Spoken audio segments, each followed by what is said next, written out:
Ramble fam? Welcome to Ramblemancy. Hey, Tonight we're talking about the social contract of TTRPGs. Before we get started on that, I do have some announcements. Tonight, I am wearing a sweater.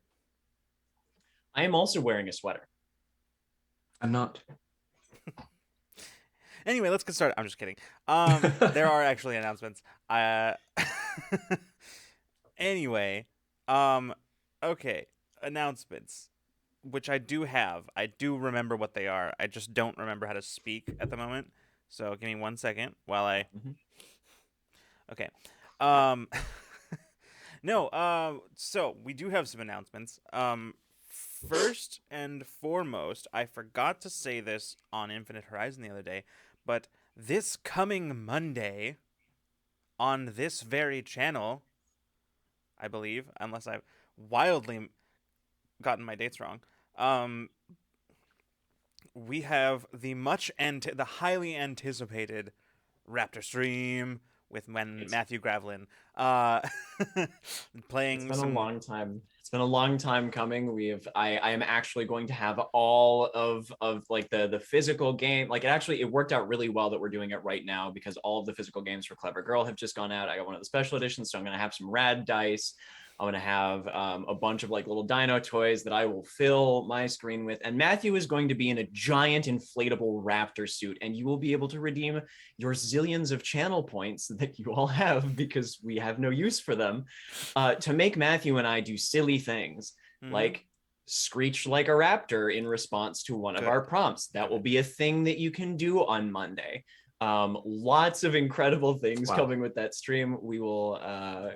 I'm very excited for it right here, this very channel at 6 p.m. Pacific on a Monday. Excellent. Just Raptors, dice. What else could you want? Inflatable costumes. Incoherent screeching. Mm-hmm. Anyway, so yeah, catch that on Monday. The other announcement is less exciting, and that is that we've been sort of announcing sort of ongoing announcements about our next Beyond the Roll, which was planning. We were planning on having it going back to our roots of an actual place and doing some dungeons and dorm rooms. Rooms. Thank you. But This is tradition. unfortunately, we are having to sort of postpone that for a significant period of time while we work on clearing some of our plates, and we'll be coming back to that in the relatively near future. So that will still happen. It's just not going to be as soon as we said it would happen, mainly because just the amount of time that we have is minimal at the moment. So yeah, we're doing a lot of things. As I've said before, there's nothing really to announce because we're working on stuff that we will announce at some point. So it's just like content creation is this perpetual like roller coaster or just like I don't know merry-go-round or something of like there's announcement season and there's lots of exciting things happening and then it's dead for a while because everyone's working on stuff and then it's announcement season again. Unless you're talking about 2020, in which case we just kept announcing stuff and kept doing things and then announcing stuff and then doing things, and we just did that the whole year, which was not a good idea, but we did that. Madness. Don't. Next time there's a global pandemic and the entire world changes and everyone is in lockdown.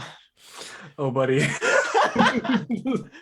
I'm redacting that. That energy is not going out into the world. Here's the thing though. If that were ever to happen, if that were to happen again though, at the very least, we would not be hearing the words unprecedented anywhere close to as much. Unless in these precedented times. These very precedented.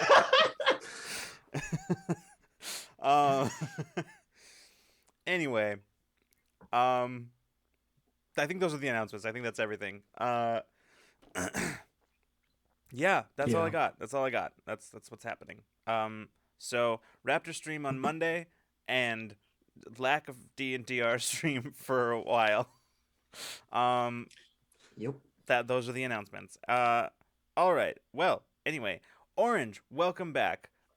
We refrained from summoning you until you returned, so Since you're here, all I have to say is, um, Shira. Anyway, Mm, um, indeed. I just think that Catra. all right. Anyway, John, what do you got for us today? Every time I know it's coming. I know it's coming, but somehow I managed to forget that it's coming until 3 seconds before it is. And I'm like, oh, fuck, he's going to throw me under the bus. And I haven't thought about it at all. No, anyway, tonight we are talking about the social contract of TTRPGs, which like is a very lofty sounding thing, but I think more or less kind of what we want to chat about tonight is what expectations do people bring to the table when we're playing tabletop role playing games. You know, when we all sit down to play to engage in this, you know, fun, weird, collaborative hobby, what do people expect, and what is the kind of, what are some often unspoken rules that we might encounter? Why are those important? So if y'all have questions or comments or like thoughts about things that are important to a like a gaming table, like any gaming table, you know, throw those in there. Or like if you don't know, you know, like, This is sort feel of free like to ask. rounding out our totally unintentional short series on TTRPGs for beginners.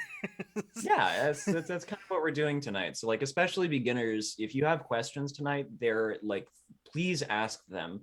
Even if you feel like they're obvious, you know, the reality of hobbies and skills and all those things is that things that might seem obvious or procedural or routine to us who do this a lot can be a thing that people who are not into the hobby as much as we are unfamiliar with. So Yeah, for sure. um Before we get started, I would like to say, Edufit, I too also think that Scorpia. Anyway, True. um, okay, cool. So, Yeah. I would even say that the social contract can even start as early as like um I'll just say this real quick, is like the GM or someone who's interested in doing the GM calls up their buddy or a friend or whatever, and it's like, hey, I'm thinking about playing or running this session that's completely like the zombies. It's like free roam world, and you have to like survive stuff. What do you think? And then your buddy's like, oh my God, I'm so down. Let me, and then it kind of goes from there. I think that's kind of where it starts in my mind. You make you make the decision to be like, I'm gonna do this game. What do you think? And then you get people into it. right, no, 100%. Like that is absolutely, I think, kind of one of those things, right? Where you the GM, if they have like they sort of pitch their idea, and then like the players sort of hearing the idea go, yes, that sounds cool, or I don't know if that's if I'm beaten into that, right? And like that's the sort of like that is you're right. That's the kind of the first part of like the social contract is a little bit like the GM saying, this is what I'm going to run, and the expectations implied already are that that's what's happening. Yeah. That you know, you by agreeing to play this weird idea that I had, you're going to, you know, make sure that that's like we're all on the same page working towards creating sort of the same goal, right? Of achieving like Freeman's example, the zombie game, you know? So yeah, I think that's a great example. yeah, I think like agreeing on the game that you want to play is a part of that social contract. I think there's some like very fundamental things that we can kind of just more or less knock off, which is that, like, you know, um you're all, I think an important one to mention too, that I think is part of the social contract of TTRPGs, is that nobody's fun at the table can come at the expense of somebody else's. Yes. This is like, I think this is a big one, and there are a lot of people who talk about this all the time. It's like, it's why we have tools like Monty Cook Games' consent sheet and the million different ways to do consent and pregame and like session zero prep, to get to know each other, to establish expectations about games, is so that nobody's fun in this role playing game comes at the expense of somebody else's. Mm-hmm. I think that's kind of, I think that's one of like I think that's probably, I think at the heart of the kind of social contract of TTRPGs, honestly, at least for me. Yeah. Right. My fun is never going to come, should never. It's we are all imperfect and we can talk things out, but like my fun should never come at the expense of yours. Mhm. Yes. Yeah, exactly. And I think that's sort of one of those that I almost want to say it like goes without saying, but I have many experiences that prove otherwise. Um, Yeah. so, Yeah. uh, in fact, my very first experience with D&D was one where clearly some of the people at the table, their fun came from making their characters as broken as absolutely possible, and and sort of unless you also were breaking your character beyond recognition, then you were not going to have very much fun because they were better at the things that even you were supposed to be good at. Um, and also their fun came from like arguing the extreme particulars of every single conceivable action rather than, all right, we get this, we put this guy on the horse. We put our unconscious friend on the horse. No, they had to spend like 20 minutes arguing about how specifically they were going to do that. Um and like Mhm. maybe that's fun for them. I sincerely do not understand that, but maybe that was fun for them, but that fun came at the expense of mine. And in fact, it also came at the additional expense of me not coming back to D&D for years late after that. So, you know, and I wasn't experienced enough in tabletop RPGs at the time to recognize that D&D wasn't the problem, but, so, it took me years. I thought Mm. D&D was stupid for a really long time after that experience. But yeah. Um yeah, let's say it should go without saying exactly, Nico. Mhm. Mm, but yeah, I think that's a pretty important one. Um I also was thinking about something that we touched on last time, right, with the Mhm. communication when we were talking about communication. Yeah. Um, that idea about like the GM's role versus the player's role, Mm-hmm. and I don't mean necessarily like in terms of the game itself, but in terms of managing the table, right? Like the idea of rulings and like how much of that the GM should be responsible for. Like last time we had a conversation basically about, should the table be responsible for like agreeing on rulings or should the GM have final call? And I think that's one of those things that like is I think pretty important and part of that social contract, right? Like you got to Mm-hmm. know like what are the expectations of the table? Yeah. Like is it, like are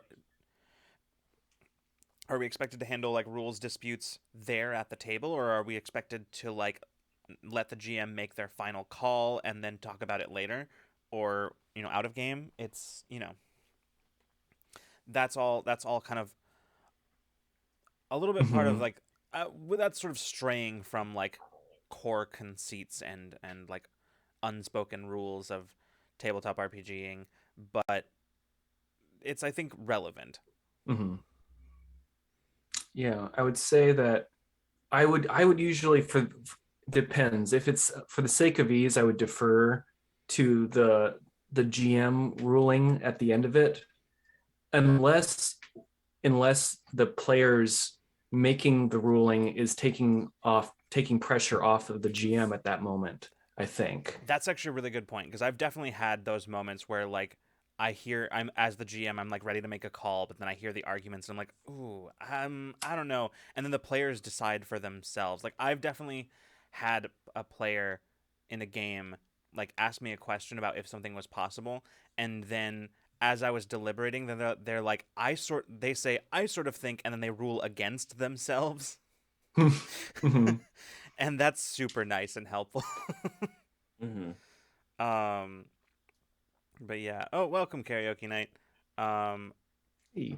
let's see. Coops the Barrel Maker says, "Lucky for me, my first experience was playing with two players who were long-term DMs who were good about that kind of stuff.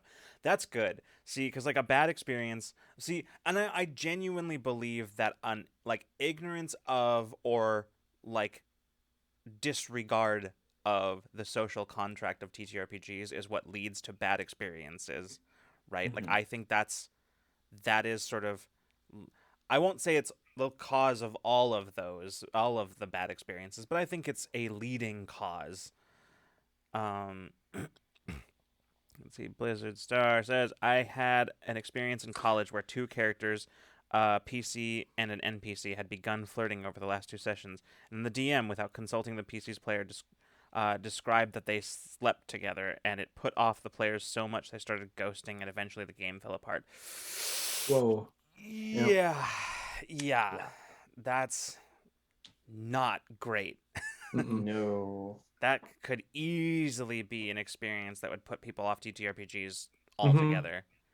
Mhm. Yeah, that's rough. That sucks that happened. I unfortunately, and that's one of the specific areas that I feel like I hear horror stories about a lot, is where DMs or other players will way overstep boundaries on particularly like relationship or sex stuff in games. Mhm. And that's one of those other things that in it's not necessarily maybe part of the core like contract, but like it kind of falls under communication and consent. But like don't do that. Mhm. Yeah. Don't do that unless you and the player have had both had a conversation above the board that that's something that you want those characters to engage in.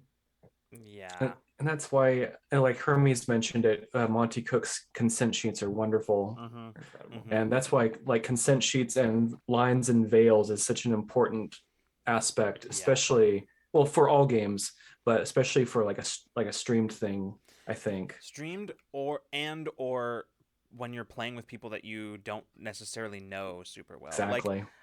Yeah. it's always a good idea, but like with players that I know super well, I'm like I have a pretty solid idea of like what's on the table and what's not. Mhm. Like not to say that that's a good enough reason to not do it. I'm just saying that like I know that I've definitely as a GM gotten so excited about getting the game going that I've like fully forgotten to do like, the like lines and veils kind of stuff. But like with a group, it's, I don't know. I feel like that's like not that big of a deal when you're playing with people that you like know and trust. Mhm. Then it's easier. But like it's still always a good idea to like refresh your knowledge of these things, because who knows, like experience can change People that. change. Yeah. Yeah. And it's like it's one of those things where just almost like as with friendships, right? If you've been gaming with a group for a long time, like there's kind of already odds are like you've already had these conversations before frequently about when you sit down to play games together. And so there's already kind of like somebody can exclamation point teacher, but there's already scaffolds for that kind of communication, right? There's a readiness to do it, or like a trust that it'll work out okay when you do it. And so like the sort of stringency sometimes of needing to always do those things beforehand, it's not unnecessary. Like Lucas said, people can change, experiences can change, how we feel about things can change a lot. Mm-hmm. But with long-term gaming groups that you've been playing with for a long time, you sort of, you develop a certain trust there, and like Mhm. you're able to more readily communicate with them Yeah. just because you're used to doing it. Freeman and I have known each other more than half of our lives at this point. We've known each other well more than half of our lives, but we've also been friends now more than half of our lives. And like I have a pretty solid idea that like pretty much anything I throw at Freeman's gonna be like, all right, let's go, let's do it. Let's Like, do it. oh, sorry, let me rephrase. Anything that I would throw at Freeman, Mhm. Freeman Sure. would pretty much just be like, yeah, let's go, let's do it. But it's still like that's more Very the specific. that's more the exception than the rule. Like that's not. Mhm. Yeah. Yeah. But We're a little bit talking about exceptions to the social contract now that we've gone, which Yeah. I'm sure that we'll talk about a little bit here. But I saw Vertiman you have to earlier. have to know the rules and practice them before you can flex them. Yeah. Vertiman said, I wonder if players going into excruciating details about their character's action in a TTRPG are also about players not trusting the DM.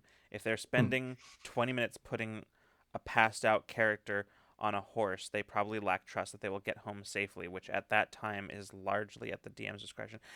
That's probably true, to be honest with you, but I don't know, at least in that specific case, I don't know that it was necessarily about it. It was a complete failure of the social contract in a lot of ways, because if that's the case, that's about the player in that specific case. That was about that player and the way that they viewed, uh, as Blizzard Star says lower, the GM versus players mindset. Um, was that the players doing, because the DM never telegraphed that to me at all. In fact, the DM was a pretty permissive one, as evidenced by the fact that this was allowed to continue for as long as it did. Mm-hmm. But yeah, like, I don't know that. So I think that is valid. That is a very valid. You're probably right that that's the source of that. But I think it is, in that specific case, was about the player's expectation of how the GM was going to behave in the game. And again, that is a failure of the social contract right there. That is a complete failure to, like, I don't know, just yeah, communicate, any failure to, as you said, place trust in the table, in the fairness of the table.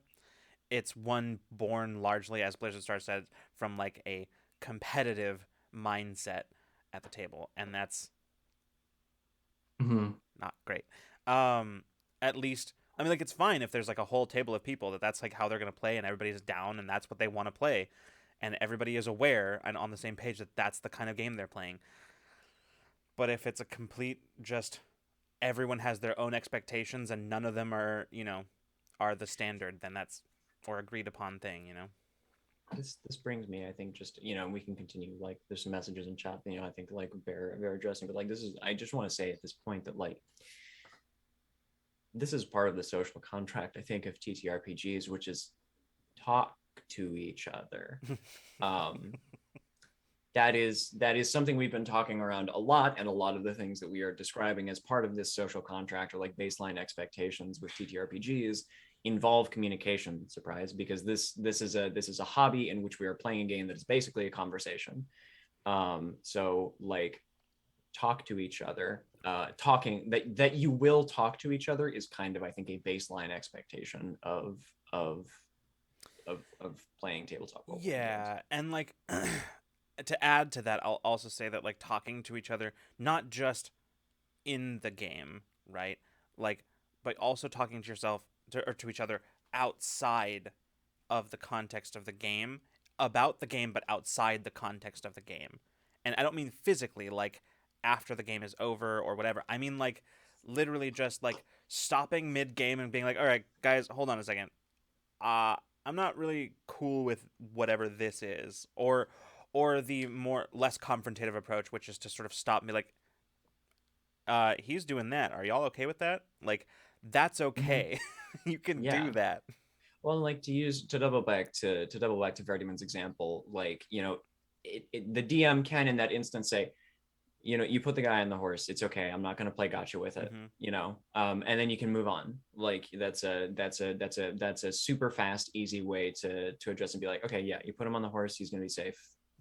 I'm not gonna fuck with that. So what is talking?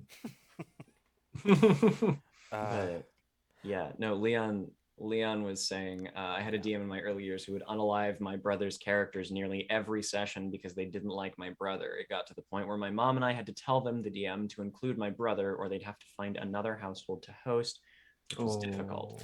The DM also made homophobic jokes about my character at the time because he was gay. What a piece of shit. So that last thing, I think we all understand.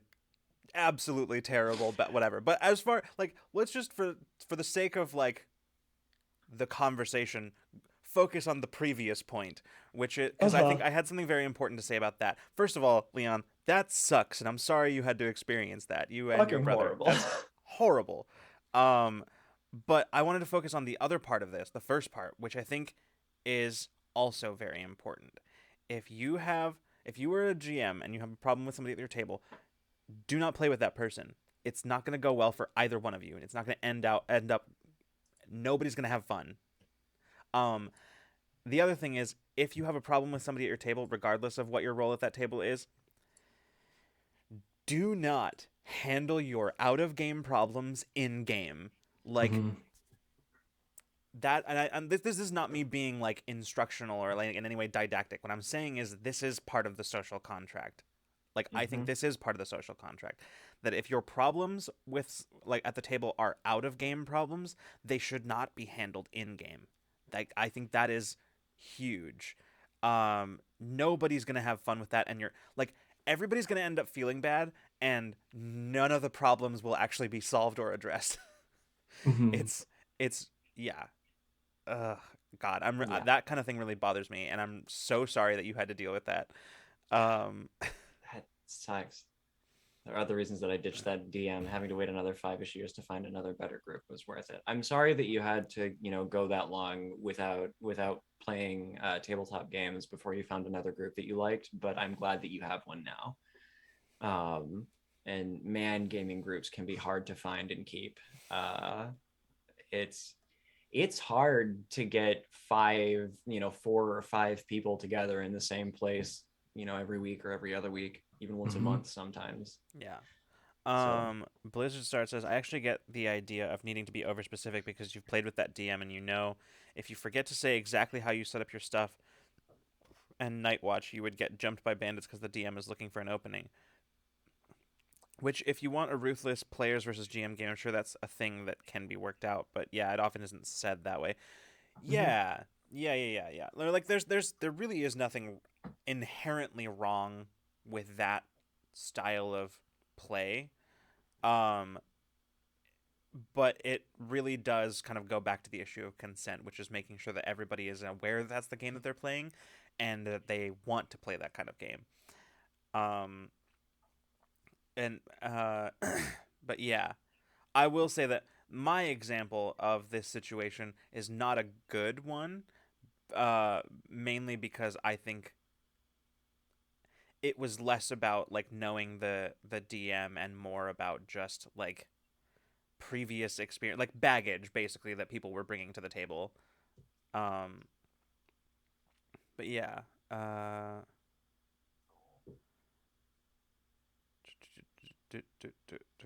sorry, I'm catching up on chat because I was scrolled way up. Mhm. Um, All right, Amethyst says, so some people here may or may not know I competed in ballroom dancing competition in college. Every time Lucas brings up the ability to, stop and reassess, I think about it because if in dancing we find we're offbeat or whatever, it's much better and easier to just stop and reset to get back on beat. And, like, that's competition. This is game slash hobby. So while it should go without saying, I'm glad it is still being said.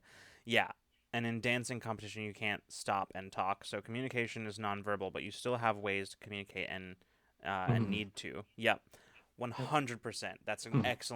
excellent comparison. I think. Yeah, and like especially as a musician, like I'll weigh in on this analogy, right? But like it is so much harder to get yourself back on rhythm while you are still playing. It is better to stop singing, playing, whatever Hmm. for a couple of beats, find the downbeat, and then start going again. And to extend that analogy of finding the downbeat, like when you are making music, to tabletop role playing games, as we've talked about, those moments of stop, above table communication, resume game can be a way to do that, right? Where we're gonna pause for a minute and reassess, and then we're gonna, after, if we find a solution that we like, then we will resume. Yeah, yeah, and I think like I know I mention this all the time, but I remember like when I browse r sub DM Academy on Reddit. I don't do it so much anymore because I don't usually have the time. But also I don't really use Reddit as much as I used to. But I would find all these posts where people were talking about like issues that they were having with their players and all these things, and it was very clear that they were not, because it like hadn't occurred to them to sort of just deal with it outside of the context of the game.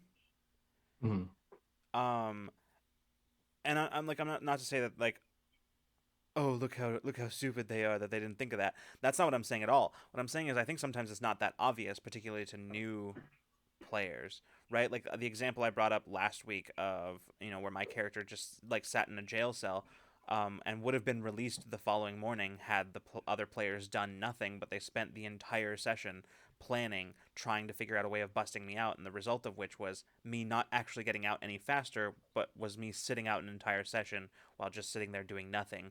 Um, and I think that's a situation where like for me as a player in that situation, it just did not occur to me to like stop everything and say, "Hey guys, if you stop planning, if like this, the night will pass, and then I will just Mhm. be let go, and then I can actually play the game." Right? That's what I would do now, but at the time, for whatever reason, it just did not occur to me to do that. So I don't know. I think that's such an important thing. That's why I talk about it all the time, is because it's not always obvious. Well, it it it is obvious, but I don't think it always occurs to people that that's like a thing that they can just do.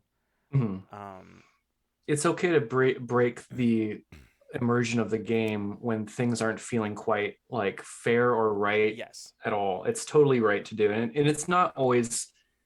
It's totally true that like at the beginning of like this, when you're playing at the very beginning, you don't always get that.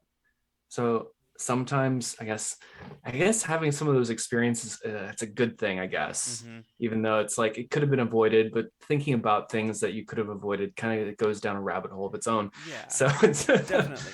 Well, and this is I think getting us into sort of a different topic, which I think is equally interesting. It's not unrelated, but I think it's a topic of uh the like what I like to think of as the sacred narrative, right? Hmm. Which is that the narrative and the immersion of the game is paramount, right? Like that, like and inviolate, and that I think Hmm. can be a very problematic attitude to bring to a game, specifically for the reason that we're just discussing, right? That Yeah, like yeah. nobody like, and I think that might be, thinking back on it. It was a long time ago, so I don't necessarily remember if this is what was going through my head at the time. But I think for me, that was most likely the reason I didn't speak up, is because in my head, the most important thing to do was to preserve the immersion and the sanctity of the narrative. Mhm. Um, and like I think that's a completely natural like mindset to be in, but it's not always the healthiest one to be in. Mhm. In fact, I think rarely is it the healthiest mindset to be in when you're playing TTRPGs. But um, Now, if you were a more chaotic character, like a rogue, this could have been divided into two scenes: the planning of breaking you out, and then you breaking out right. on your own. Mhm. Unfortunately, I was It's an also playing. interesting. I was playing a character that wouldn't do that. So Exactly. I was Yeah, playing a that's the character thing. who legally he would take his legal lumps, and Hmm. like, he's like, I Yeah. have acted in a way that I have deemed correct. Uh, but it might be unlawful, and that I had my reasons for doing so because I thought it was right. However, I will also accept the punishment because I am lawful. Hmm. I will accept the consequences of my actions without question. But yeah.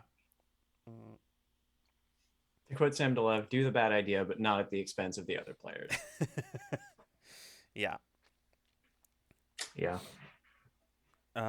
Yeah, exactly, Amethyst. It doesn't occur to people that it's the thing you can just do, which is precisely why it's good for us to keep talking about it and reminding / telling people exactly. Um, Coops said, something I've learned in my GMing experience is that out of game communication solves pretty much every issue, but I've mostly played with friends. Yeah, and I think that that's a good caveat to make. And I'm glad you did, because I think that's true if you're playing with friends.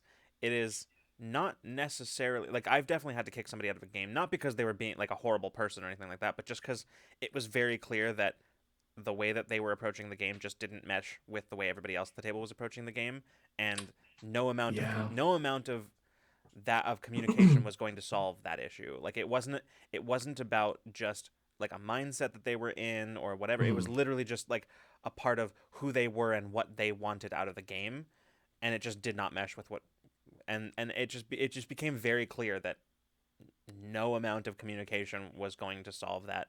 So it was a situation where I just had to be like, hey, listen, this isn't gonna work. So sorry. Mhm. And to his Yeah, credit, he was very understanding. He was like, no, that's cool. Thanks for letting me play with you guys. And like that was that's great. very nice when that happens. Yeah. Because Uh, there shouldn't be like anger there, you know? yeah. It's hard. I have said this in a variety of contexts when it regards TTRPGs, but a lot of GMing, but I think also being a player, eh, it requires a certain amount of ability to detach from one's own ego. And that's a little difficult to do in a lot of cases because we're human. Yeah, We have our sensitive spots, you know. Um, absolutely.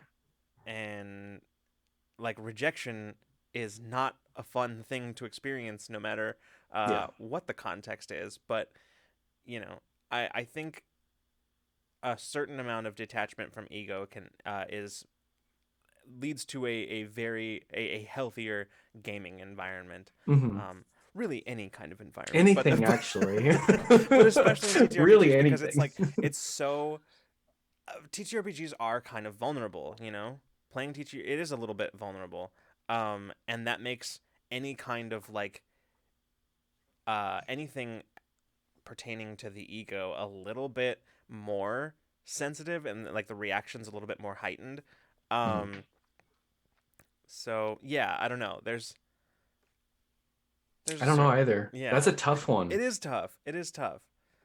I think Um, yeah, I definitely feel like I've had days where I've oscillated between both easily, but I feel like for the most part, I think I'm pretty.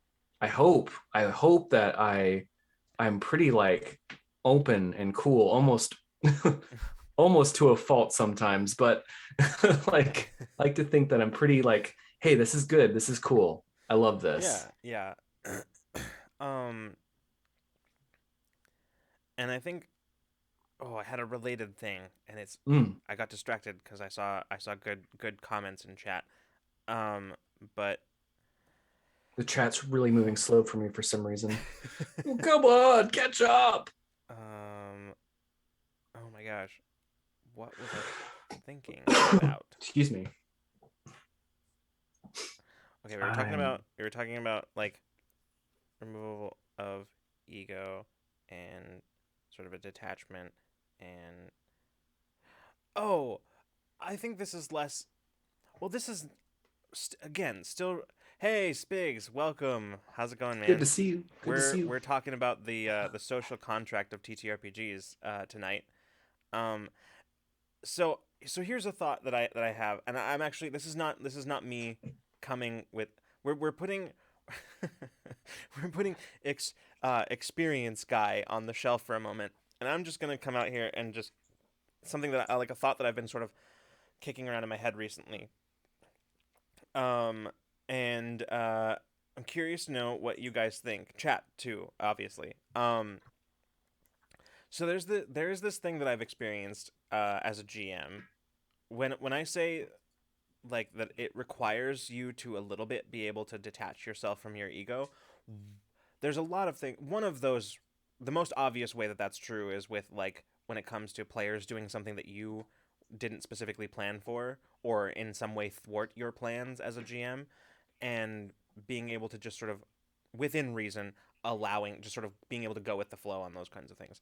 But the other thing, and this one was less obvious to me when I initially said that about, kind of removing your ego from the equation a little bit, um, was is kind of interesting, right? So heroes have this thing, right? The player characters, they have this thing where they're the heroes and they're having a dialogue with the bad guy, and the bad guy is saying whatever bad guy stuff they're saying.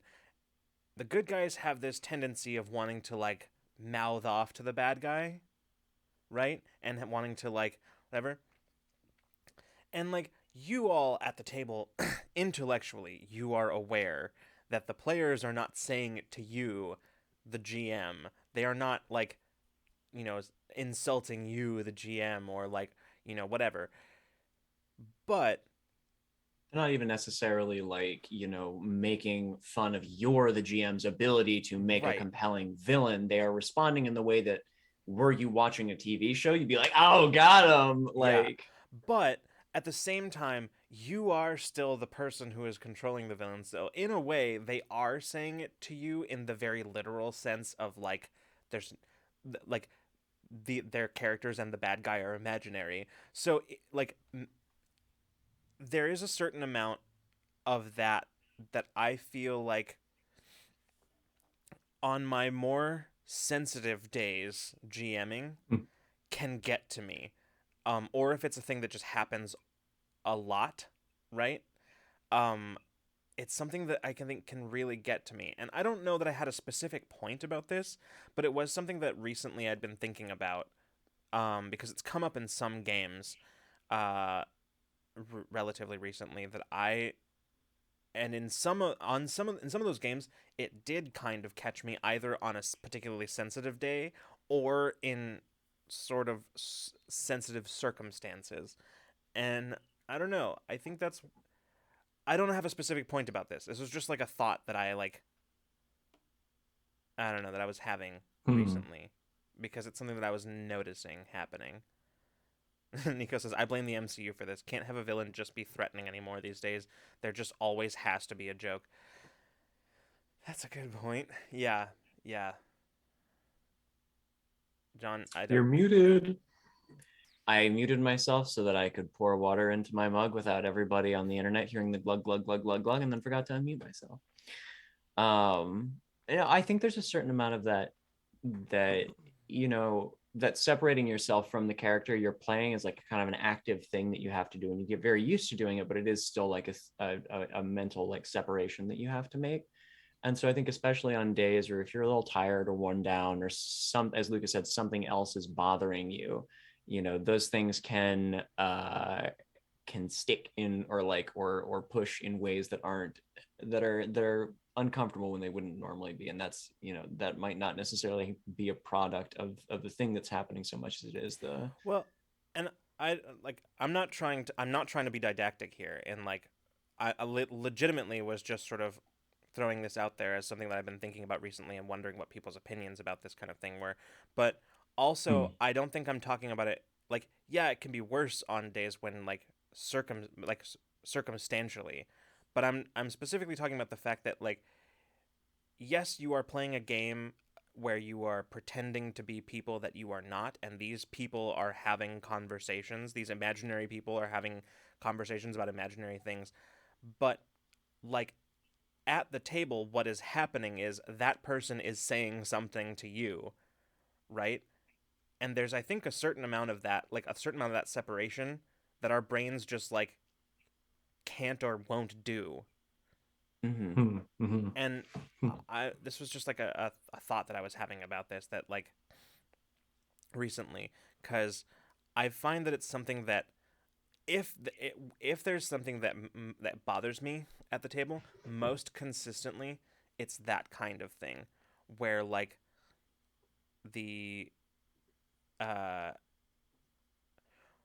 like the players are actually a different example of this is where like the like bad guy is giving their like reasoning for what they're doing or something like that, right? Where they have that moment where the bad guy is like expositing their motivations, and then the players like in character will respond by saying, well, that doesn't make any sense, that's really stupid, that's what blah blah blah whatever.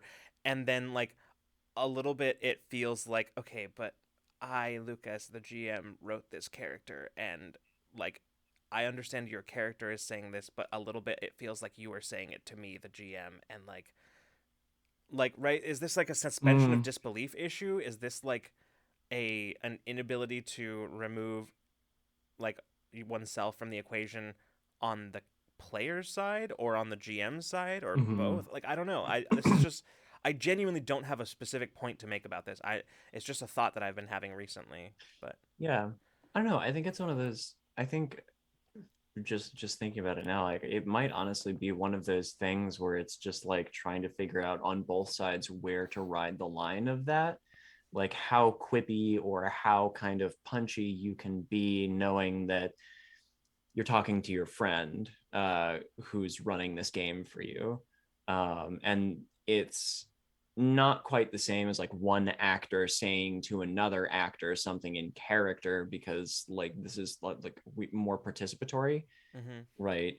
There's more. It's more personal. I think tabletop role playing games in some ways are more personal than that, because like acting, you've been handed a script and these are things on it, and these Right. characters are going to behave towards each other in this way, and that's accepted. It doesn't mean that this actor, hate this actor. It's like a little bit more nebulous territory, I think, because of the headspace that you sit in when you're playing tabletop role PGs, where the tabletop RPGs, because you're occupying, this little bit of like, I hear him playing this character in the game. I don't know if that makes sense, but Yeah, no, I do. Yeah, there's more of the individual in everything that is happening in tabletop RPGs mm-hmm. than there is in like a play, for instance. Because Yeah. in a play, like you said, you were handed a script written by somebody else. The choices that the character is making aren't yours, right? Like the reactions and the feelings of the character aren't necessarily your feelings, um, or the other person acting opposite you, right? Mm-hmm. As opposed to in TTRPGs, there's a lot more bleed there than there would be with a scripted, you know. I think that's what you Yeah. were saying, right? Like that's what kind of what you're Yeah. getting at. Yeah, there's more bleed there, right? And because of that, it is much easier for cutting remarks made from one character to another to feel much more real. And for in character conflict, I think there's much more potential for those emotions to feel much more Right. real. And like I think it's one thing to say, wow, that like if you're a player and you say, wow, that character really sucks. Like that bad guy, he's such a dickhead, right? That's one Mm-hmm. thing. But then to say, wow, that guy's plan doesn't make any sense. It's so stupid. Now you're talking about the GM. Yes. And I think that's where I think for me things get a little bit blurry because now you're talking about the GM because while yes technically it is the plan that character came up with and that character's not a real person and you're not talking about it, so you're not talking about a real person, you are talking about something that a real person that you were interacting with did come up with. Mm-hmm.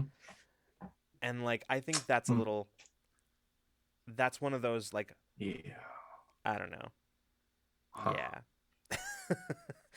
Ameth said, "You aren't alone in that. Whether scripted or improv, you're embodying a character to some extent, and part of embodying involves it coming from a part of you."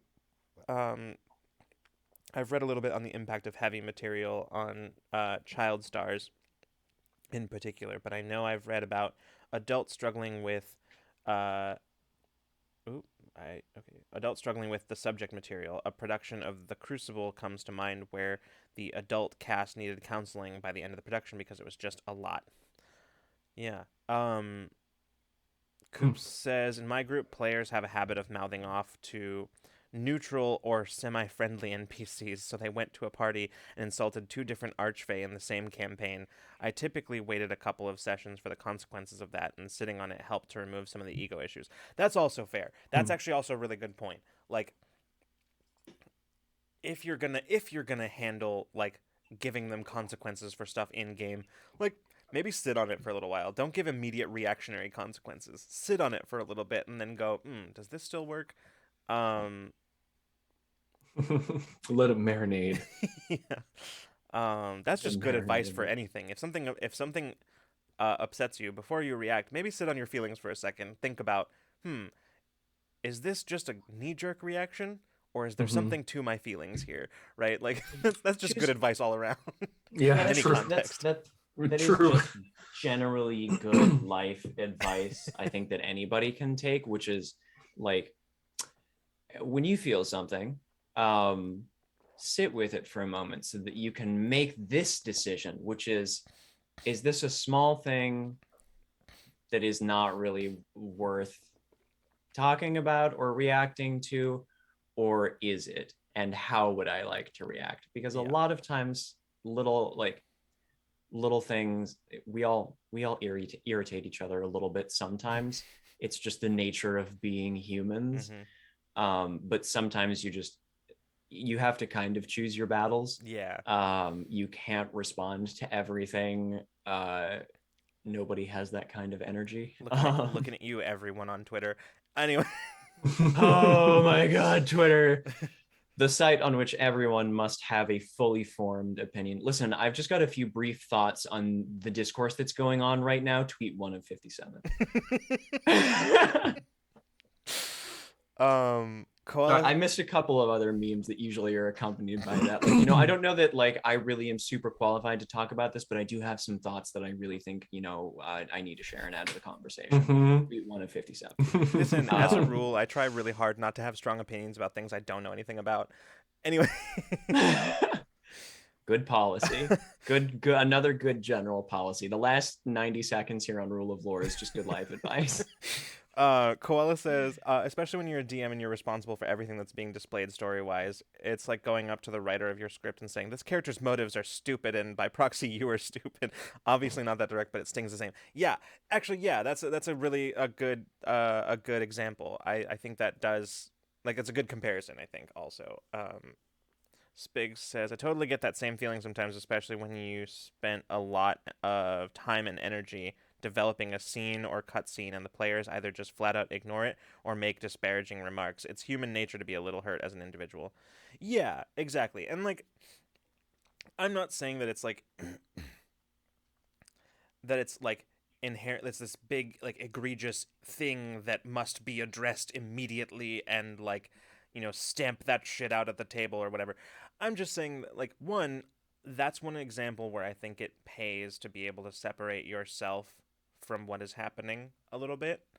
But also, like, as a player, I think Nico sort of addresses this in his statement here. I think it's a little bit on the players to remember that at some point at a certain point, they are just, on a certain level, they are just sort of responding and reacting to something that came from another person, not an imaginary one, a real person at the table with them. Which it actually kind of goes back to what I said earlier about the whole, like, the sanctity of the narrative being paramount and inviolate as being a potentially unhealthy way of approaching a game, because if that's the case, then you're much more likely to incur in this kind of thing, as a player, where you start viewing the GM as the world and not as another person at the table with you. Mm-hmm. And players and GMs share equal responsibility in that particular regard. Mm-hmm. Nico said I think it's easy for players to lose sight of the fact that everything they're experiencing was crafted by the GM a lot of the time. As a GM, we have far more of an overview and are more detached from the scene and the character we are embodying at the time, because we also know everything that happens anywhere else at the time and have to think about what will happen next. Yeah. The players, on the other hand, are ideally immersed in the world and not necessarily thinking about the fact that it wasn't the BBEG that came up with the plan, but the GM instead. Yeah, I mean, yes, exactly. I figured that's where I did not actually read your comment before I said what I said, but I'm glad we're on the same page about that. I fully thought that you had read didn't. Nico's comment when you were responding. I read, like, the very first like line of it and had a fair idea of where he was going with that, but yeah. Nico also said, as a GM, players, please respect our villains. It can be funny to quip to them, but if you do it all the time, it gets really old. And I think this kind of gets at a larger other kind of, like, social contract thing, which is, to just kind of be respectful of what everybody else is bringing to the table. Right. It can be really easy to like look at it as like this messy, like, oh, this is so stupid what this character is doing. Like, from a top down view, this is so silly. But like, let tabletop RPGs are messy. They are not polished like a play or like a book. They are an ongoing conversation, and sometimes you stumble over your words. Sometimes that is a thing that happens in TTRPGs, but I also mean like when a player character is making an action or trying to make a speech or something, you know, don't don't tease them about it while they're doing it or afterwards. Like, they're doing this off the cuff. None of us are professional improv actors. Well, some of us are, but like not hardly any of us are professional improv actors. This is just a fun thing that we like to do, and so like encourage other people and be respectful of like the things that they're doing. Like with the GM, quip at their villains, but don't like only quip at their villains or pick them apart. Let everybody at the table kind of experience their power fantasy, even if maybe in your mind it's not like it seems silly because it's cool to them. Mm-hmm. Yeah. I suspect that this is but having not having experienced it in any other way, I couldn't say for sure. But I suspect that this is particularly a problem for GMs who suffer from like you know rejection sensitive dysphoria. So like, Ooh, yeah. I suspect that this is particularly an issue there. But um, I couldn't say because I have never experienced it in any other way. So I am in fact one of those GMs, and so it's hard for me to say if it would be easier to take if I didn't experience that. Um, but yeah. Um,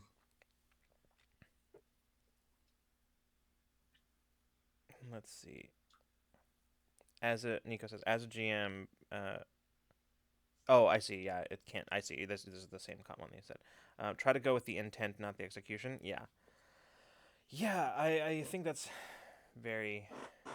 It's interesting because like John was saying, like it isn't it isn't polished. It's not necessary. Like the players are probably going to have thought of something that is you know, way like and honestly in most instances I revel in the fact that I can present my players with choice A and choice B and they will come up with choice C, you know, like I love that kind of thing.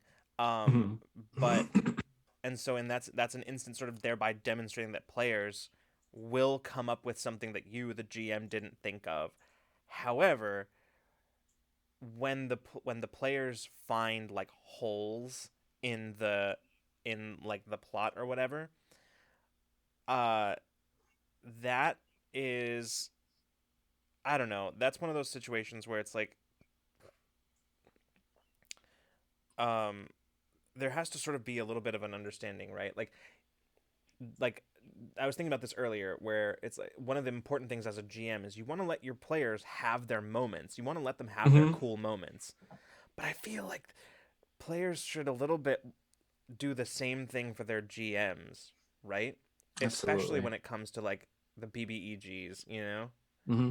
It's because like chances are like they put a ton of work into the BBEG uh versus like the random goblin encounter that they had on the road, some ways back. They probably put a lot more thought and effort into the BBEG, at least as much, probably not quite as much, but as you put into your own character. Like players, let your GM have their moment that they envisioned of being really cool. Like I know that that's not like I don't know. I wouldn't say that that's necessarily like the common, but like the GM is a player too. Like Absolutely. they want to have their cool moments, and it's not necessarily in most cases I would say it's not cuz they want to show you the player how cool they think they are. It's because they thought it would be they thought you would think it was cool. So like I don't know, if you can like let your GMs have their cool moments. That's all I'm saying. Let your GM like this is sort of like a minor pet peeve of mine as a GM, which is when the BBEG, because I think a lot about like my villain's motivations. Sometimes it's not a good thing that I think. Like sometimes I I I have a tendency of humanizing all of my BBEGs, and I think that's not always a good thing because Hmm. sometimes it results in. Anyway, we're not going to get into that. The point being that like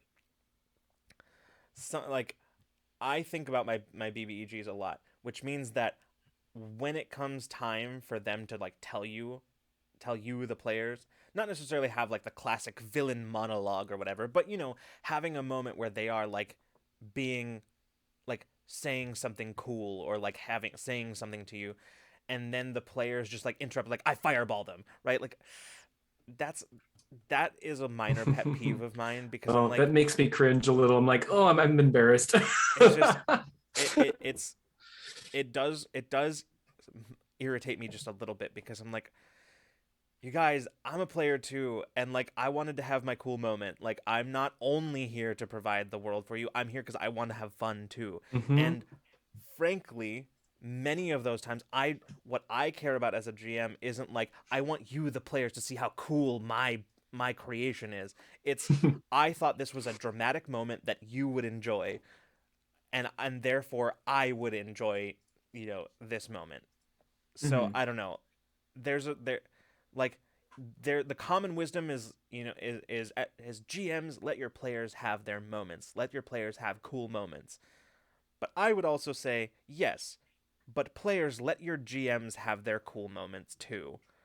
Um Encourage the GM in the same way that you would encourage another player. Make space for the GM in the same way that you would make space for another player playing only a single character at the table, right? In the same way that you might pitch another player at the table an opportunity for their character to participate in the scene. I'll do the same thing for your GM. Like if they've got an NPC that's along with the party, or if like there's a new thing that they've introduced, give them an opportunity to play with it a little bit. And I'm not saying make the wrong choice, like the poor tactical choices, so that your DM can have the thrill of fireballing all of you like a counterspell if you want. But like, let that like, if they've got like a written out monologue in advance, let them fucking have it. Don't fireball them mid thing that they clearly probably spent hours writing beforehand and read, like rehearsing to read. So that's not going to go well. I'll tell you how that will go. All right? Like where that will go is like the GM will be annoyed or crestfallen at the very least that you did that, and then that they put this work into something that they wanted you to hear. And chances are that they did the villain monologue so that you would have important information for like the plot. Yeah. Um Hmm. and and then just like, so like they'll be a little bit mildly irritated by that and be like, and they will either go along with it and not be particularly happy, and that will sort of put a damper on the session, or they will try to thwart you and then you will also not be happy. They will it try to creates thwart it. yeah, it creates that sort of adversary. It can manufacture what would have otherwise not been an adversarial moment in the Hmm. game. And nobody, I mean, sometimes if it's agreed upon beforehand, you want that, but you always want it to be a thing where it's like very intentional adversarial stuff. If you sit down beforehand with your DM and they want to, you both want to play the game that way, then that's your thing. But still, like even then, let them let them have their moments. I'm reading Karaoke Night's comments here, which is so I'm planning a campaign has been really hard because I feel like I have all these great ideas, but there's all these rules and situations I just don't have the context for because I haven't played that much. On the one hand, there's a lot of freedom in creating my own world, but on the other hand, what if I create an encounter with a pack of wolves and a player is like, aha, as an elf, I automatically make friends with all wolves and like encounter over. Honestly, yeah, that's what I would say is, and there's not an easy way to do this if you don't have a lot of like experience in building encounters, but what I would say is to that is make sure that nothing important hinges on encounters going a particular way. Um, Yeah. because like the players are always going to have stuff that you don't like. You cannot. There's no way. I don't care who you are. There's no way that you are going to know everything that your players can do in every given situation. So like I think that the there's no way to plan for every possibility. The only thing that you can do is actually kind of the opposite. Plan for no eventuality. um make your encounter. Do the thing that you think is cool. M- don't I would say don't make anything super important about your game hinge on the encounter going in one particular direction or one particular way.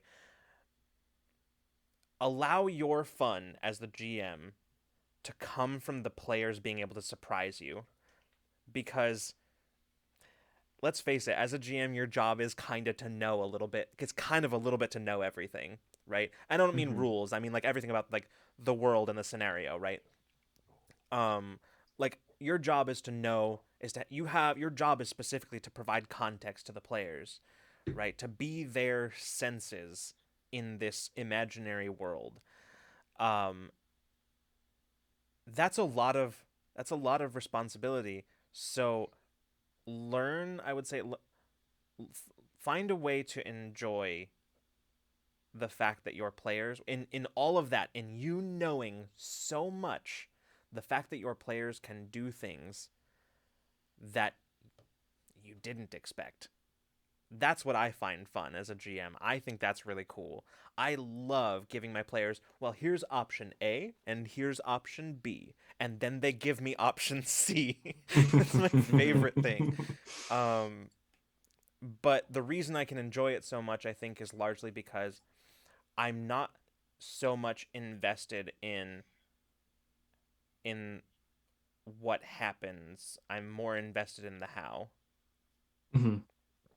And I don't know if there's an easy way to like learn to do that, or if there's an easy way to like put yourself in that mindset, Hmm. but that's what I would say to that. Probably only time will tell with that. Yeah. Yeah. Um Hmm. Huh. Okay, this is also Carrier Connect continues to say, but even past that, I'm worried about my players taking advantage of my naivete to win. But I know that would be against the social contract. At least I hope it would be. Yeah, and I think that's important, and I think that is an important thing to sort of establish in the culture of your table. To say at the beginning, like, hey guys, so like, I'm still pretty new at this, so like, I just want I say enlist your players as co-conspirators. Um, this is a tactic I use when I worked with kids a lot. Is when they were being particularly troublesome and not listening. I would not listening to things I would tell them to do. I would say, hey, listen, one of the things we're trying to do right now, we're trying these are our goals, and this is what we're trying to do. That's what you want, and it's what I want. I need you to help me, and basically like enlist them as co-conspirators. Doesn't work all the time with children because children have a variety of different reasons that they don't fully understand for doing the things that they do. Hmm. But at the very least, with other like with with other adults, like that can be a useful thing in that situation. But I like think just being upfront about that is important. Um, I sort of lost the thread of what I was saying, but yeah. Um, so I'm catching up with chat here. Hmm.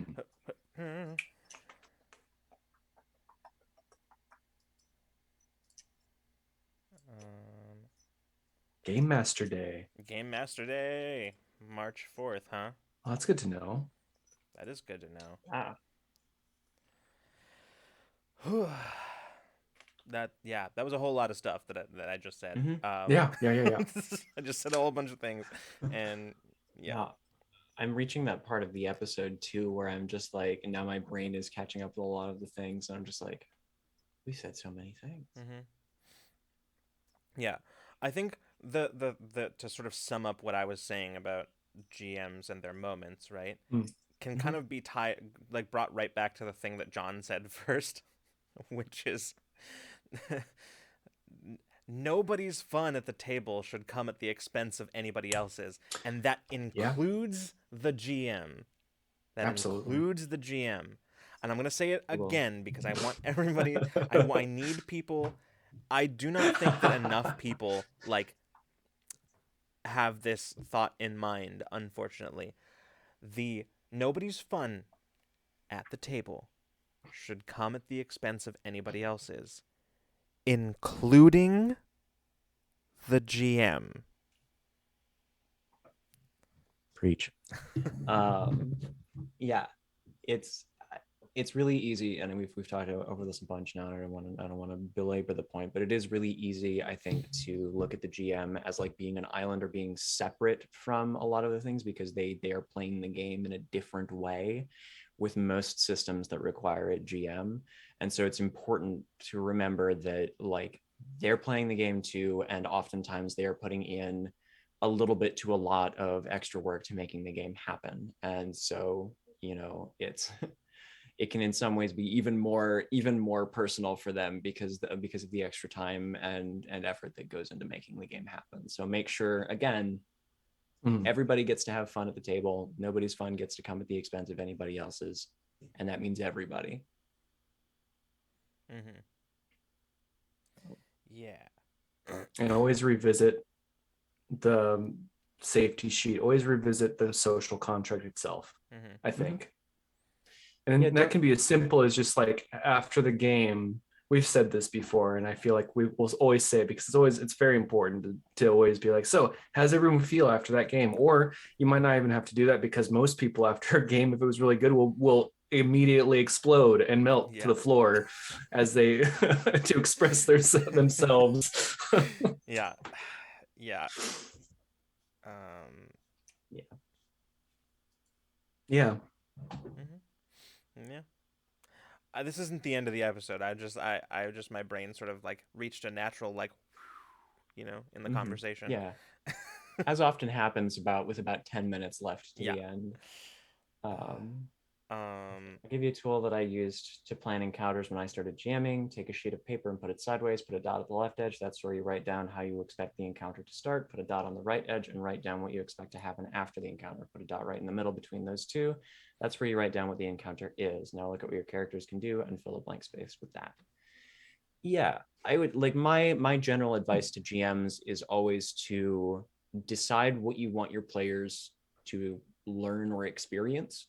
So if there's information that you want to impart, if there's a quest you want to nudge them towards, figure out what will do that, what pieces of information you're going to drop to entice them, and put a problem in front of them. And it's fine to think about solutions to the problem, but don't decide on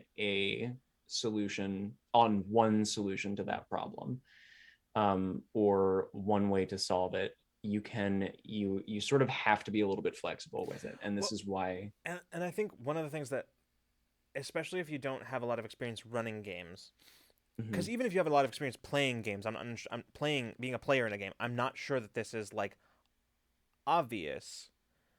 It becomes more obvious the more you run games, and that is that players' ingenuity increases proportionally to the challenge. Like, players will figure shit out when their backs are up against the wall. They will just figure shit out that like you never saw coming, which is why I somewhat flippantly will say that I think balance is bullshit. It is, but like the act of balancing an encounter, I feel like, is largely meaningless. I will just sort of take a thing and be like, that's pretty scary. Let's throw it at them. I don't know how they're going to deal with that, but they'll figure it out. I trust them. Sounds very familiar. Like it just happened recently. Yeah. No spoilers for Infinite Horizon, but all I'm saying is, yep. I'm saying. I just picked a thing and I was like, this is cool. I think this is very cool. I have no idea how they're going to deal with it, but As the person who I was in the believe writers, that they will deal with it. Yeah. as the person who was also in the writers' room with Lucas when we were talking about the monster that featured in the most recent episode of Infinite Horizon, yes, this is absolutely correct. Like Lucas sent me the stat block and I was like, that name sounds terrifying. And then I looked at the stat block and I'm like, that is terrifying. And Lucas was like, wow, these things are really gonna like fuck them up. I have no idea how they're gonna deal with this. And I was like, I don't either. And the conversation ended there.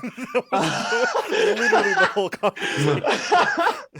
Amazing. But we gotta throw it at him, right? Oh, absolutely. Yeah. Like, so Yep. Much love. And that's the thing, right? Like, I think player ingenuity increases proportionally to the challenge. Mhm. Players find a way to perform when their backs are up against the wall. They figure it out. Like, and they won't even be aware that they're doing it in the moment.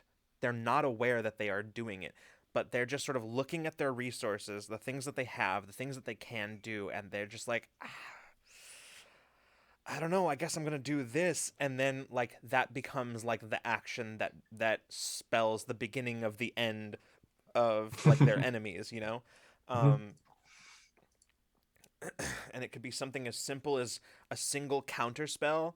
It could be something as, you know, as banishing one enemy for like one round, you know, like something particularly inspired use of a wind fan, Yeah. to use an example from Yeah. from our home games several years ago.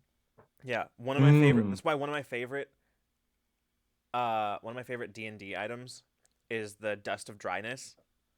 It's genuinely one of my favorite D&D items because it is one of those things that seems mostly useless, but in the right circumstance could absolutely come in clutch. Like that is just, yeah. Absolutely. Oh no, absolutely. That's true, Geek Guys. I mean, like you give them, like, don't aim to like stomp your players, but like giving the, but hell, even the even the Beholder or Pit Fiend situation, assuming you don't like, uh I wouldn't recommend an inexperienced GM do this, but like I could see throwing a Pit Fiend at a group of level 1 players and then just like, but not making it a situation where they must fight the Pit Fiend, because obviously a group of level 1 players going head to head with a Pit Fiend, it's over. Like that's done. Like that's never going to happen. But a like in a situation where like they have potentially other alternatives. I also would, I wouldn't do this as an, this is my big disclaimer. I would not do it as an inexperienced GM, and I would not do it with a party of inexperienced players. Big caveat there. So, but I could see a situation doing that. All I'm saying is, like, your players will figure it out. They will. So if you are trying, like, if you are trying to stay within the ballpark of something resembling balance, I think you're going to be okay, because if it's too hard, your players will probably figure it out. If it's too easy, then you, the GM, will find a way of figuring it out, or just letting it happen, right? Letting it be easy. Sometimes that solution, you're like, oh, this is easier than I thought it was. Oh well. Yeah. Vertiman, excellent point. A fight, never going to happen. A skill challenge? It's like, this is like the Drake meme. Like, where it's like, fight, skill challenge.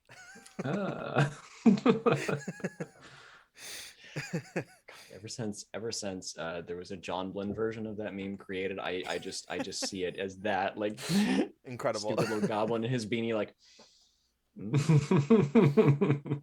Lucas, do you mean to say you tailor the game and the experience to your players? Gasp. I mean, I think I do and I don't. I do and I don't. I think in some games there is something to be said for allowing some parts of your world and your game to not be tailor-made for your players, right? Like there are some things that I think like, Freeman, you remember in our home game that experience where y'all were traversing these like uninhabited wilds in the north, and you were traipsing through this like snowy valley in these Oh mountains, yeah. and then all of a sudden this primordial elder dragon just like leaped out of the cliffs. Like that's an incredibly memorable experience because all of you, it got telegraphed to you right away. This was not a fight. This was not a fight scenario. This was a get the fuck out of here scenario. But it served to illustrate that there are parts of the world that are exceptionally dangerous, that there are Mhm. places where there are creatures that have not been seen by mortals for eons, and they've just lived there quietly, and that makes the world feel big. It makes the world feel scary, Mhm. and it makes the world feel like a place that exists independently of the characters. This is getting very far off the topic of social contract, but but it is related because the important point you may note, the thing that I said there was that I telegraphed to the players that this was not a fight. Mhm. This was not a fight that they could win. And it led to Like, genuinely one of the most memorable encounters in our home game. Like to mhm. this day, one of the players is like, "We're gonna go back and kill that fucking thing. I swear I to God, we're gonna know. go back."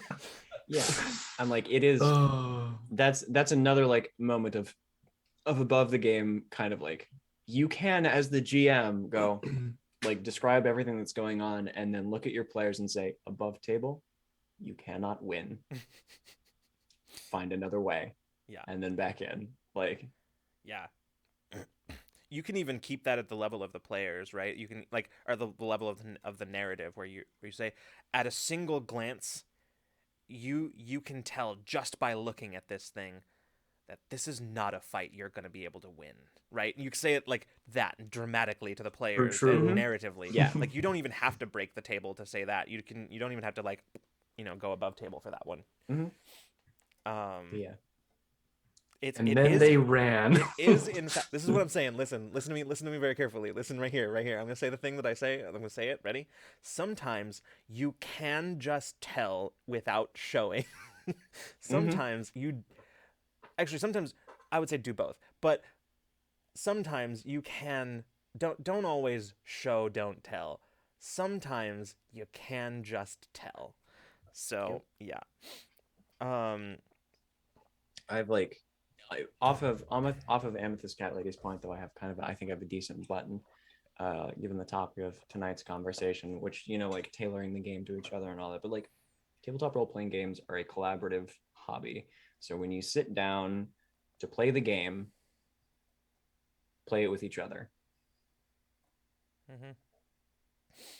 Yep. Don't let outside expectations of other games or other people that you've played with necessarily influence it. When you sit down at that gaming table with those people, play with each other. Um, and that's I think kind of like a nut like the core of what we've been talking about tonight. Mhm. I would also say additionally, real quick, as like because Mm-hmm. this is a thought I just had, when it comes to karaoke night's concern, which I think is one that anybody who has GM'd for literally any amount of time has had that concern. um, but uh, I will say as a sort of a like addressing that, um, because you're playing. I think this is still equally true on a streamed game, but I think it's maybe slightly there's more caveats and some a little bit more complex on a stream game. But for a home game, you're doing it because all of you wanted to show up and play whatever game it is you're running, right? Whether it's D&D or whatever, right? You wanted to play that game, and the goal of that was to have fun. So if you look at an encounter and you watch your players just sleep, like not sleepwalking, but just basically like stomping the encounter, the metric shouldn't be was this hard enough or did I design this well enough? The metric should be like don't look at how quickly the encounter goes by. Look at your players and see, are they enjoying themselves? And if the answer is yes, then I promise you it doesn't matter if you over or underestimated the encounter. If your players are having fun, then your encounter is fine. And as long as you're okay with that, then no one has the right to tell you that you didn't do it well. Yeah. That's a Mhm. that's a perfect button. Like, Yeah. But yeah. So that's what I will say. Nobody who is not sitting at your table has a right to tell you that you didn't do it right. mhm. And if the people at your table are having fun and are enjoying themselves, congratulations, you made a kick-ass encounter. Yeah, absolutely. Um, cool. There's so much more stuff I think that we could talk about True. when it comes to like the social contract, because there's a bunch of stuff that like Part 2 with a guest. honestly I'd be down. Mhm. So, but yeah, for now, that is kind of time. So, we're gonna go, everybody. But I appreciate all of you coming and hanging out with us tonight and sharing your thoughts. A lot of really, really good insights in the chat tonight and good questions. Um,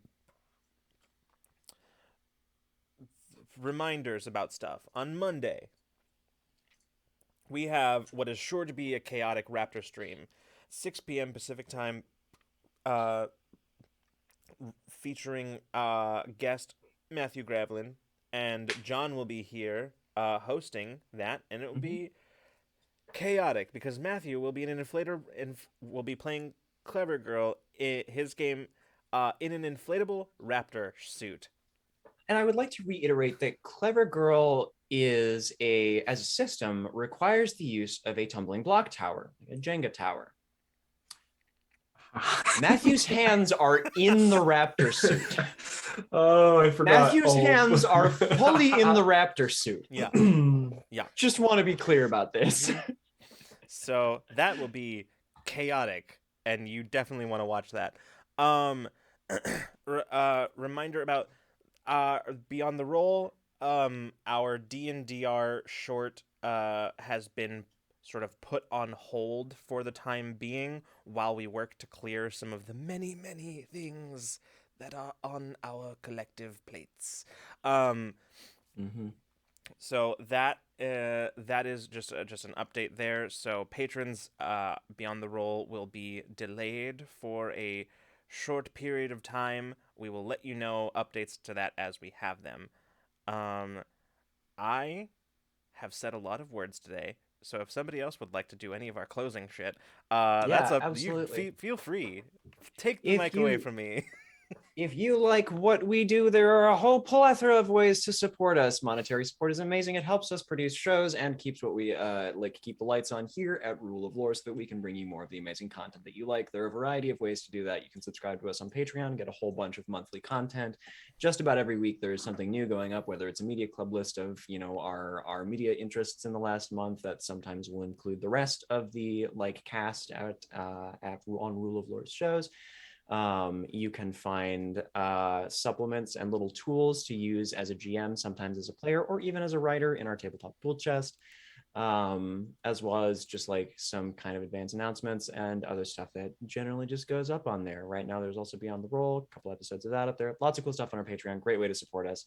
You can subscribe here on Twitch, but Amazon does take half of that money, so dropping a few bucks in our tip jar on coffee or on Streamlabs are also fantastic ways to support us monetarily. If you do not have money to support us, showing up here, lurking in our streams, retweeting our live tweets, just generally talking about us and what we do and clipping our show and Yeah. sharing them. Replying to posts on Twitter, commenting on YouTube, hitting the like button on YouTube, all of that.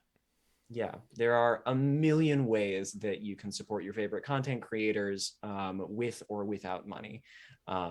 So any of those things that you do, we appreciate so much. And those of you If who you have been doing them, thank you. yes, absolutely, we could not do what we do without you. If you want to keep the conversation going after Ramblemancy or after a particularly exciting episode of one of our actual play shows, we have a Discord server where you can be greeted every single morning with a chorus of good mornings, good zones by the other members of our lovely, charming, cozy little Discord. You can share art, you can talk about our shows. If you watch the VOD or you have other thoughts about Ramblemancy afterwards, we've got channels for that. We have so many channels to talk about things. Please join us in our Discord. I think that is most of our closing announcements. Are programming for next week, as we said, Monday at 6 p.m. Pacific, the Raptor stream. We have Into Deep on Tuesday at 4:30 p.m. Pacific. Wednesday, we've got Infinite Horizon. That is 3 days in a row of streaming, I'm realizing. We have Infinite Horizon at 6 p.m. Pacific on Wednesday. And then Friday, we will be right back here for another episode of Ramblemancy. And that there is all we got going on. Yeah. I'm sorry. I always forget that this command exists. I forgot too. Wow, that's great. Oh, I'm so glad that we gave you Nightbot access. I'm so glad that we gave you Nightbot access, Matt. Oh, Incredible. gosh. Yeah. Anyway. Thank you so much, everybody, for coming to hanging out with us tonight. We will hopefully see you on Monday for what is sure to be an extremely chaotic stream involving raptors. But if not, we will see you the next time you decide to come roll with us. Good night and good zone, everybody.